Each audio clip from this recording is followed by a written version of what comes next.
Model paper कौन सा अपना फर्स्ट तो सॉल्व है ना। हाँ तो सॉल्व ही करवाते हैं पहले से, यहाँ से स्टार्ट करवा लेते हैं सॉल्विंग। तो क्या है, ऐसे तो आंसर तो सब में दिए हुए मिलते हैं। तो क्वेश्चन नंबर फर्स्ट देखो,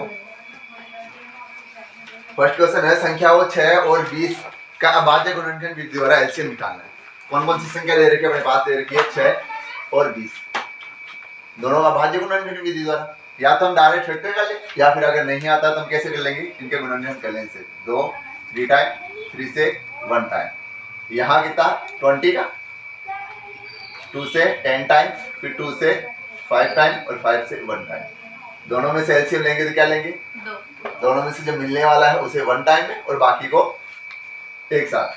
तो 2 दोनों में से कॉमन है। इसके बाद में 3 इंटू 2 इंटू 5 क्या हो गया अपने पास? 5 2 जा 10, 10 3 जा 30 और 30 2 जा 60। या तो ऐसे हो जाएगा, अगर एचसीएफ और एलसीएम दोनों एक साथ पूछता तो हम ऐसे निकालते और एचसीएफ निकल जाता। लेकिन क्वेश्चन में केवल और केवल एलसीएम पूछा है तो हम क्या कर लेंगे, केवल दोनों को एक साथ निकाल लेंगे। तब अपने को दोनों को अलग अलग निकालने की जरूरत है नहीं है। 1 ये 5 टाइम है और 5 से ये 1 टाइम। अब देखो 2 3 जा 6, 6 2 जा 12 और 12 5 जा 60, यानी कि इसका एलसीएम कितना आ जाएगा 60। तो 60 ऑप्शन में कौन से में दे रखा है? सर इसका जो सी है वो आंसर सही है। दूसरा क्वेश्चन देखो, बहुपद दे रखा अपने को, बहुपद दे रखा है x स्क्वायर माइनस का 7x प्लस का 12 है। इसका शून्याङ्कों का योग दे रखा है, तो इसे हम क्या बना लेते हैं, समीकरण बना लेते हैं शून्याङ्कों का योग।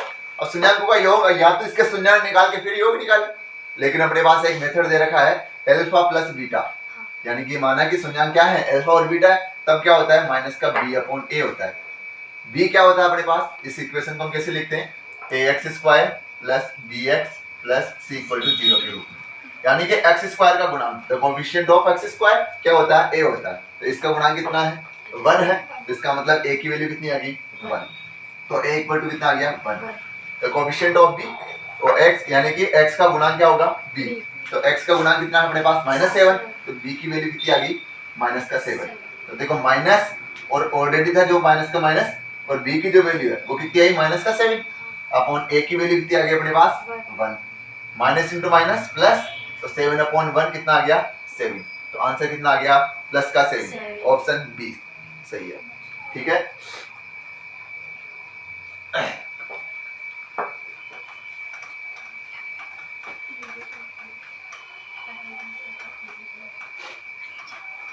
तीसरा क्वेश्चन देखो, समीकरण 3x प्लस का 2y बराबर 7 में x का मान 5 हो तो y का मान निकालना है। क्या दे रखा अपने पास, इक्वेशन दे रखी है अपने पास 3x प्लस का 2y इक्वल्स टू 7। किसकी वैल्यू थी, x का मान, यानी कि x इक्वल्स टू 5 गिवन है, तो y इक्वल्स टू पूछा है। पूरी इक्वेशन में x की जगह क्या रख देंगे 5 रख देंगे। अगर 9th क्लास में पढ़ा हो दूसरा चैप्टर तो उसमें दे रखा था पॉलिनोमियल में 5 की वैल्यू कैसे रखने की।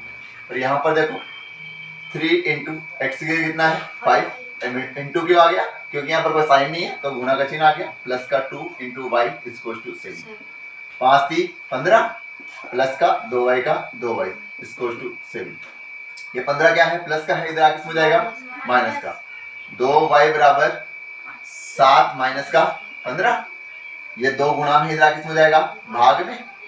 17 में से 15 में से 7 किया तो कितना बच गया माइनस का 8। बड़ी संख्या किसकी है माइनस की, और ये 2 गुणा में तो इधर आके हो गया भाग में। 8 में 2 का भाग दिया कितने बार गया माइनस का 4 बार। माइनस का 4 y की वैल्यू देखो सही ऑप्शन है माइनस का 4। अगला क्वेश्चन देखो, फोर्थ, आकृति दी गई है जिसमें डी ए समांतर दे रखा है बीसी के और एडी दे रखा है अपने पास 1.5। देखो एक आकृति दी है, यहाँ बना देता हूं मैं आकृति। जैसे एक आकृति दे रखी है, यहाँ दे दिया बी पॉइंट, यहाँ दे दिया सी पॉइंट, यहाँ डी है, यहाँ ई है और ये ए है। ये दोनों क्या दे रखा है समांतर दे रखा है। इसमें दे रखा है ए डी 1.5, यानी कि ये 1.5 दे रखा है। और डी बी दे रखा अपने को कितना 3, और ए ई अपने को ज्ञात ए ई दे रखा 2 सेंटीमीटर और ई सी ये ज्ञात करना है। तो ये देखो समरूप त्रिभुज वाला आ गया, यानी कि अपने पास अगर में त्रिभुज ए डी ई समरूप हो जाता है त्रिभुज ए बी सी के, सब समांतर है तो हम इससे पहले पढ़ चुके हैं इसे समांतर हो, तब समांतर होता है तो इसकी भुजाओं का अनुपात क्या होता है, बराबर होता है, तो इनकी भुजाओं का अनुपात लिखेंगे कैसे, A D upon B D बराबर आना चाहिए किसके, ए ई अपॉन ई सी के।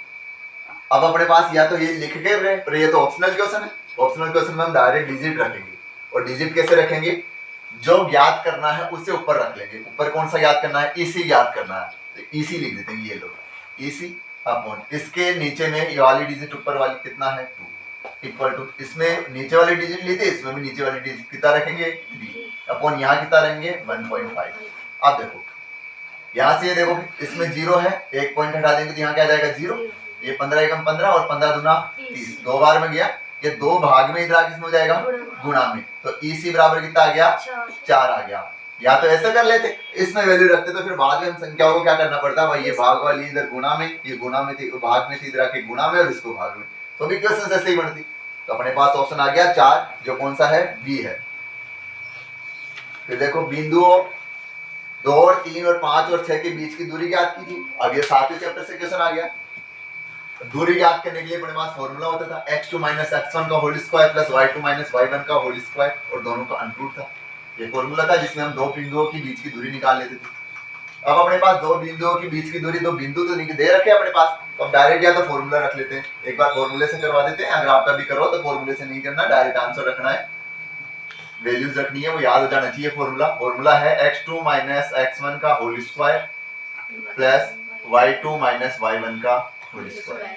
देखो जरूरी नहीं है x2 - x1 के लिए x1 - x2 भी कर सकते हैं, क्योंकि यहाँ पर स्क्वायर है तो स्क्वायर में नेगेटिव संख्या जो आएंगी वो पॉजिटिव में कन्वर्ट हो जाएंगी। क्या हो जाएगा अपने पास, यहाँ वैल्यू रख लेते हैं, x2 कितना है अपने पास 5, यानी कि जो कोऑर्डिनेट दे रखे हैं वो दे रखे हैं अपने पास 2 और 3 दे रखा है, और एक दे रखा है 5 और 6 दे रखा है, यानी कि ये x1 y1 है, ये x2 और ये y2 है। क्या है 5 - का 2, 5 - का 2 का होल स्क्वायर प्लस 6 - 3 का होल स्क्वायर। अब देखो 5 में से 2 माइनस करेंगे तो कितना बच गया अपने पास 3 का स्क्वायर प्लस 5 6 में से 3 माइनस करेंगे तो कितना बच गया 3, और 3 का भी कितना हो जाएगा स्क्वायर, और क्या चल रहा है अंडरूट।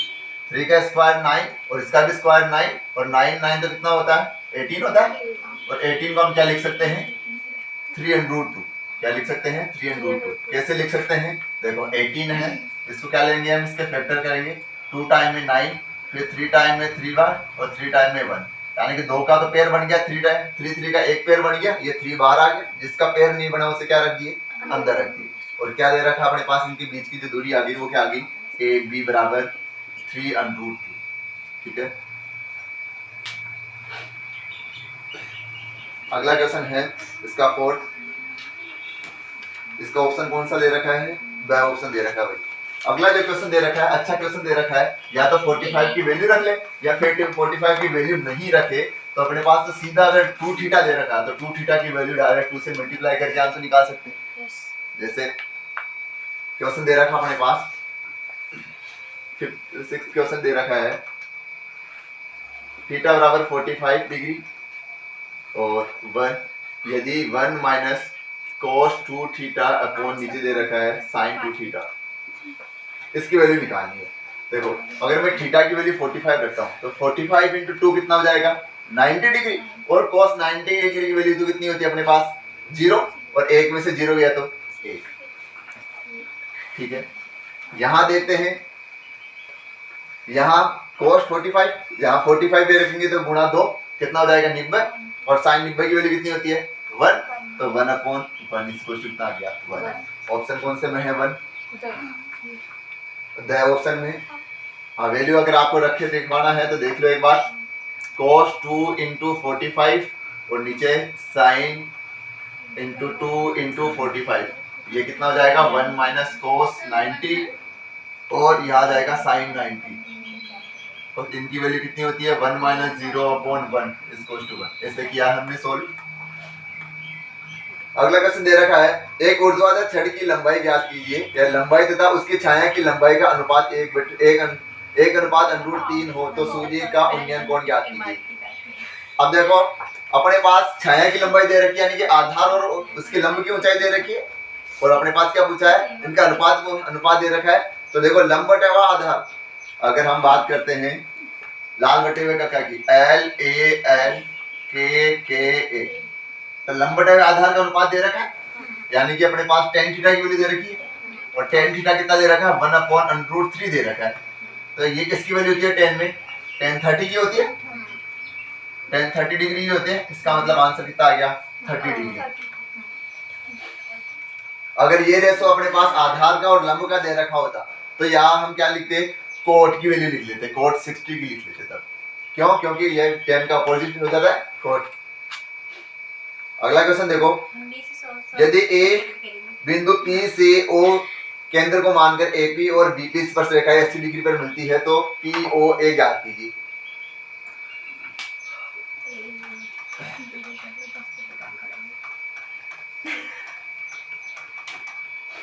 देखो क्या दे रखा है कि अपने पास एक सर्किल दे रखा है, उस सर्किल पे बाहर एक कोई बिंदु है, उससे स्पर्शरेखा खींची गई है, टेंजेंट खींची गई है। ये जो पॉइंट है इसको नाम दिया है P, ये इसका जो सेंटर पॉइंट है उसको नाम दे दिया है O, ये दे रखा है A, ये दे रखा है B। यहाँ स्पर्शरेखा इसके साथ 90 डिग्री का कोण बनाती है, त्रिज्या के साथ ये कोण दे रखा है 80 डिग्री। अपने को पूछा है ये वाला कोण, ये वाला कोण पूछा है, x मान लेते हैं। तो कैसे निकलेगा, देखो ये क्या बन गया, एक चतुर्भुज बन गया, चार कोणे हैं और चारों कोणों का योग चतुर्भुज में कितने डिग्री का होता है, 360 का, यानी कि ये 90 और ये 80, तो ये क्या हो जाएगा, ये x है तो ये भी तो x हो जाएगा, क्योंकि क्या है ये दोनों को संधिभाजन कर रहा है। यानी कि हम लिख सकते हैं 2x + 90 + 90 + 80 = 360। हाँ देखो यहाँ से 90 और 90 ऐड करके इसमें से माइनस करेंगे तो 180 बच जाएगा, और 80 फिर माइनस कर देंगे तो 100 बच गया, और 100 में 2 से डिवाइड कर देंगे तो कितना आ गया, x = 50 डिग्री। तो आंसर कितना आ गया अपने पास, 50 डिग्री आ गया। किसकी वैल्यू पूछा था, वो एंगल POA की, PO और A, इसकी वैल्यू पूछा था, ये कितना आ गया 50 डिग्री। कौन से ऑप्शन में है ये, अपने ए में ऑप्शन है, आंसर आ गया ए। 14 सेंटीमीटर भुजा वाले वर्ग के अंतर परिधि ज्ञात कीजिए। देखो 14 सेंटीमीटर वाला क्या दे रखा अपने पास, वर्ग दे रखा है, और वर्ग की तो चारों भुजाएं बराबर होती है, यानी कि एक वर्ग है और उसके बाहर क्या है, एक सर्किल, वो अंदर उसके एक सर्किल बना हुआ है। कैसे दे रखा है, ऐसे सपोज करो एक सर्किल है, इसके बाहर इन भुजाओं को मिला दिया गया है ऐसे, इसकी जो एक भुजा है, मतलब यहाँ से लेकर यहाँ तक जो है वो कितना है, 14 सेंटीमीटर है, तो इसका परिधि निकालना है। तो देखो इस पूरी, यानी कि व्यास दे रखा अपने पास 14 सेंटीमीटर, तो त्रिज्या कितना हो जाएगी, व्यास का आधा, और व्यास का आधा कितना हो जाएगा 7, यानी कि अगर r की बात करूं तो कितना आ गया 7 सेंटीमीटर। और वृत्त का परिधि का सूत्र क्या होता है, 2πr। 2 × पाई की वैल्यू कितनी होती है, 22/7 × r की वैल्यू कितनी है, 7। देखो 7 से 7 कैंसिल आउट, और 22 × 44, यानी कि 44 सेंटीमीटर। अब यहाँ देखो अगर ये परिमाप यानी कि परिधि पूछा है तो सेंटीमीटर, अगर इसको अपने पास क्षेत्रफल पूछता तो क्या आ जाता है, अपने पास यहाँ इकाई वर्ग में आ जाती है, मतलब सेंटीमीटर स्क्वायर में आ जाता है। ये कौन सा क्वेश्चन था, ये 9वां था ना, 10वां, 9वां था ये। हाँ तो 10वां देखो, कोण थीटा वाले त्रिज्याखंड के संगत चाप की लंबाई ज्ञात कीजिए। थीटा वाला कोण है, सपोज करो चाप की लंबाई पूछा है, यानी कि एक सर्किल है, इस सर्किल पे हमने क्या कर दिया, एक कर्व बना दिया, चाप बना दिया। अब इसने पूछा है थीटा कोण के लिए, पूरा कोण कितने का होता है, 360 का, यानी कि एक पॉइंट पर अगर पूरे कोण की बात करें, ये कोण है, इसके पूरे की बात करें तो कितना होता है, 360। कैसे होता है, देखो ये सरल रेखा पर कितने का बनता है, 180 का, और नीचे वाला भी कितने का, 180, 180 और 180 360, यानी कि एक पूरा कोण कितने का बन गया, 360 का, जिसमें से अपने को कितना पूछा है, केवल थीटा का पूछा है, यानी कि थीटा बटे हुए 360, और 360 में से थीटा का पूछा है, और क्या पूछा अपने को, उसके कर्व की लंबाई, यानी कि ये वाली लंबाई पूछी है अपने को, ये वाली जो लंबाई है, ये वाली लंबाई पूछी है। अब लंबाई के लिए मतलब पूरा कितना था, 2πr थी परिधि, अब उसमें से ये चाहिए अपने को, और हमने तो उसका नाप निकाल लिया है भाई, कितना चाहिए, इतने थीटे का चाहिए, यानी कि परिधि का सूत्र क्या होता था, 2πr। ये आ गया अपने पास कर्व की लंबाई। अगर इसका क्षेत्रफल पूछ लेता, अगर क्या पूछता, इसका क्षेत्रफल पूछ लेता, ये वाला अंदर वाला पार्ट पूछता, तो इस क्षेत्र परिधि की जगह क्या लगा देते, थीटा बटे में 360 इंटू पाई आर स्क्वायर लगा लेते। क्यों लगा लेते ये? क्योंकि वो आंतरिक क्षेत्रफल पूछता था। पूरे का क्षेत्रफल क्या होता है, पाई आर स्क्वायर, उसमें से कितने का चाहिए अपने को, थीटे का चाहिए। पर थीटा जो भी एंगल है उस एंगल का चाहिए, तो उस एंगल के अपॉन में निकाल लेते। तो अपने पास ये पूछा था, ये ऑप्शन कौन से में है, बी ऑप्शन में है। यस। इसके बाद देखो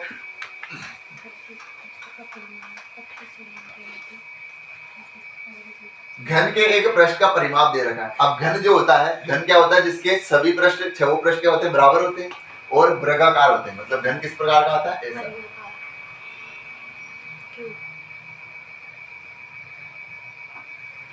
यानी कि अपने पास ये और ये तीनों बराबर है, एल बराबर बी बराबर एच है। हाँ। लंबाई बराबर, चौड़ाई बराबर, ऊंचाई, तीनों बराबर है। अब इसका एक पृष्ठ बात करते हैं। एक पृष्ठ कैसा हो जाएगा, वर्गाकार, और वर्ग का परिमाप क्या होता है, 4 इंटू भुजा होता है, यानी कि एस स्क्वायर। एस का मतलब होता है साइड, 4 इंटू भुजा, सॉरी 4 इंटू भुजा। कितना दे रखा अपने को,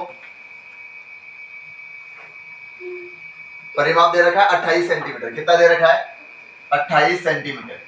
तो एस कितनी हो जाएगी, मतलब भुजा कितनी हो जाएगी, इसकी साइड कितनी हो जाएगी, तो एस बराबर ये 4 गुणा में इधर आके भाग में हो जाएगा। तो भाग देंगे 28 में, किसका भाग देंगे, 4 का। तो 4 स्थान 28, 7 बार 7 सेंटीमीटर क्या हो गई, उसकी साइड आ गई। अब उसने क्या पूछा है, इस घन का आयतन। आयतन क्या होता है, आयतन कैसे निकालते हैं, तीनों साइड को अगर गुणा कर लेते हैं तो आयतन आ जाता है, लंबाई गुणा चौड़ाई गुणा ऊंचाई। देखो क्या हो जाएगा अपने पास, L into B into H. और ये तो तीनों बराबर है। अगर हमारे पास ये घनाभ होता तो L into B into H लिखते, लेकिन ये तो घन है। घन में क्या होते हैं, तीनों बराबर होते हैं, यानी कि L क्यूब लिख दे। और L की वैल्यू तो अपने पास आ गई, भुजा की वैल्यू तो आ गई 7, 7 क्यूब। 7 का क्यूब कितना होता है, 7 7 49, और 49 को 3 से मल्टीप्लाई करेंगे तो, सॉरी 49 को 7 से मल्टीप्लाई करेंगे तो 343। 343। और क्या दे रखा है ये, क्यूब, यानी कि क्या निकाला, आयतन। और आयतन के लिए क्या होता है, सेंटीमीटर क्यूब, यानी कि घन आ गया। तो आंसर आ गया अपने पास 343 सेंटीमीटर क्यूब। कौन से ऑप्शन में है ये, ऑप्शन 1 में सही है। अब देखो, एक सिक्के को 2 बार उछाला है, कम से कम एक चित आने की प्रायिकता क्या होगी। एक सिक्के को कितनी बार उछाला है, 2 बार, और कम से कम एक चित आने की प्रायिकता क्या थी, एक चित या एक पट आने की कम से कम पूछा है। तो दोनों में आ सकता है। देखो एक सिक्के को हम 2 बार उछालते हैं, क्या क्या आ सकता है, एच एच आ सकता है, हेड हेड आ सकता है, हेड टेल आ सकता है, टेल टेल आ सकता है, और टेल हेड आ सकता है।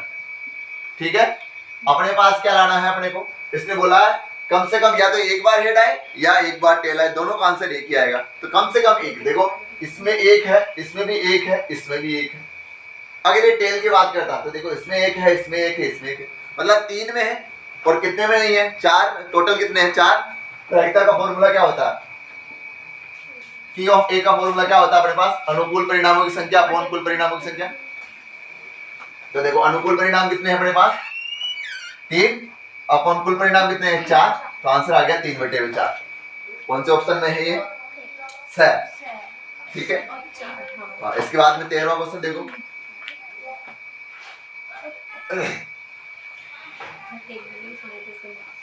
सबसे न्यूनतम संख्या जिससे कि अंडरूट 27 को गुणा करने पर एक प्राकृत संख्या प्राप्त हो जाए। अंडरूट 27, अंडरूट 27 क्या है, एक अपरिमेय संख्या। अब इसको परिमेय बनाने के लिए क्या करेंगे, देखो ये क्या बन रहा है, 3 3 9 9 3 27, यानी कि 3 अंडरूट 3 बन रहा है। ये 3 अंडरूट 3, अगर मैं इसे अंडरूट 3 से गुणा कर दूंगा तो ये 3 बन जाएगा, और 3 और 3 3 9, ये तो एक प्राकृत संख्या बन जाएगी। यानी कि अगर मैं इसको अंडरूट 3 से गुणा कर दूं तो अपने पास कितना आ जाएगा, 9 आ जाएगा, और 9 तो प्राकृत संख्या है। तो छोटी से छोटी संख्या कौन सी होगी, अंडरूट 3। ऑप्शन कौन सा है, ब ऑप्शन सही है। अगला देखो, x स्क्वायर माइनस का x माइनस 6 इक्वल्स टू 0 के शून्यांक ज्ञात कीजिए। यानी बहुपद दे रखा है x स्क्वायर। देखो अच्छा क्वेश्चन है ये, क्वेश्चन दे रखा हमारे पास x स्क्वायर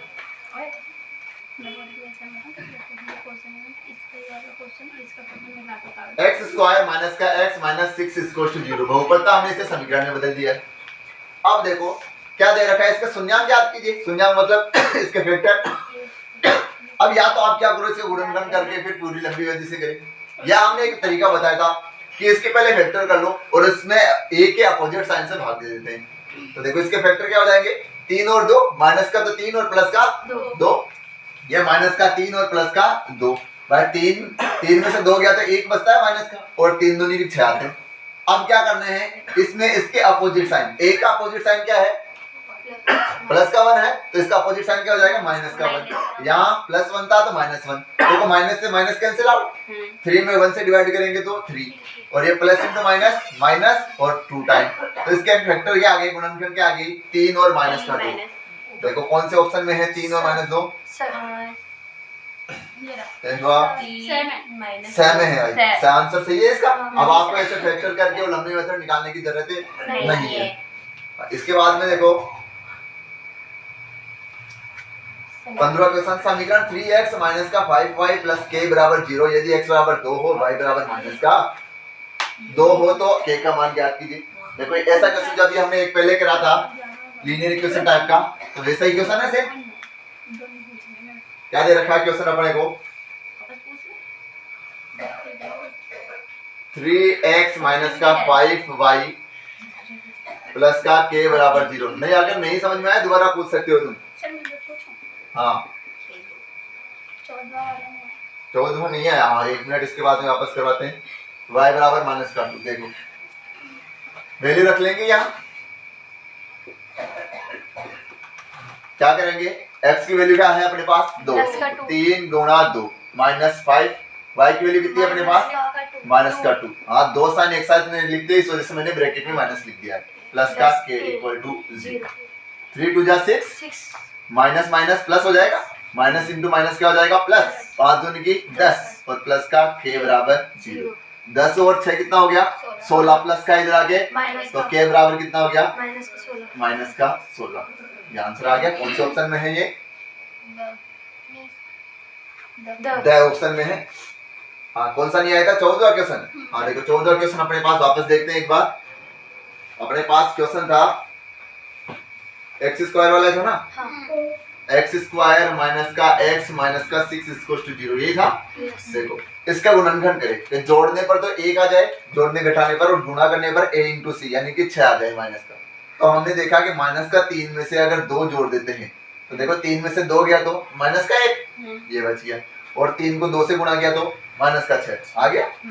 अब क्या करते हैं, फैक्टर निकालने के लिए सीधा मेथड होता है अपने पास कि a का मान कितना है यहाँ 1, a क्या होता है एक्स स्क्वायर का गुणा a के अपोजिट साइन मतलब उल्टे साइन, अगर ये प्लस का है तो माइनस का और माइनस का है तो प्लस के से भाग दे देंगे। तो a का मान 1 है और इसका प्लस का है तो माइनस 1 से भाग दे देंगे दोनों में, ये लो। अब माइनस से तो माइनस कट गया, यहाँ क्या बच गया अपने पास 3, और यहाँ देखो माइनस का कितना बच गया 2, तो ये तो आंसर आ गया 3 और 2। ठीक है,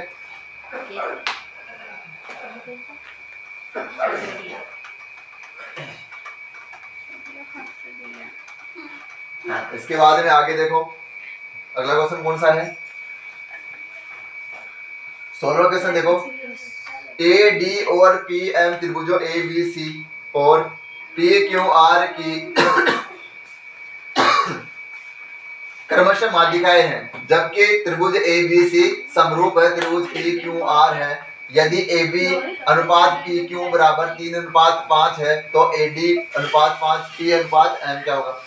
देखो ये तो बहुत ही इजी क्वेश्चन है, दोनों में क्या दे रखा है समरूप दे रखा है, और जब समरूप त्रिभुज होते हैं तो हमने देखा था कि उसके सारी भुजाएं कैसे होती है, आपस में समान अनुपात में विभाजित करती है। तो सारे अनुपात विभाजित करेगी तो पहली 2 भुजाएं दे रखी है कितने अनुपात में 3:5 में, तो आगे वाली जो और 2 भुजाएं बच गई वो भी क्या होंगी 3:5 में ही विभाजित करेगी। तो कौन से में 3:5 दे रखा है, सही ऑप्शन में दे रखा है।